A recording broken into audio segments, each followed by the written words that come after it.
এটা হচ্ছে চায়না জাল। হ্যাঁ। আর এই জাল যখন সরকার এদেশে নিয়ে আসছিল হ্যাঁ। তখন কি এটা নিষিদ্ধ ছিল না?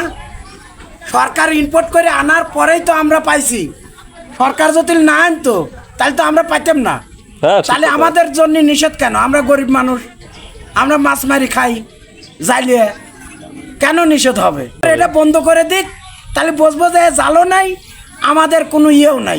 আমার নাম ফরমান উদ্দিন ফারুক, বাড়ি চাটমোহর, পাবনা। কত বছর ধরে আপনি মাছ মারার সাথে জড়িত আছেন? আমরা বিগত আমি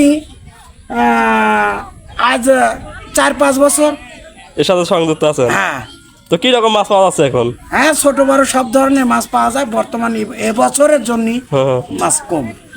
সামনে তো আরো পাওয়া যাবে না জানেন? এখন না পাওয়া গেলে তো আর কিছু করে নাই। সরকার তো আর বিলে মাছ ছাড়ে নাই, ছাড়বে তখন হয়তো পাওয়া যাবে। এখনো বিলে মাছ ছাড়া হয় নাই। তো কয়টা জাল আছে আপনার? আমার আপাতত আছে 7টা। তো দিনে কত টাকা মাছ বেচেন? না, আমি এখনো নামিনি, নামেনি নাই? প্রস্তুতি ও নিচ্ছি। আচ্ছা আচ্ছা আচ্ছা আচ্ছা আচ্ছা, ধন্যবাদ আপনাকে। এটা বন্ধ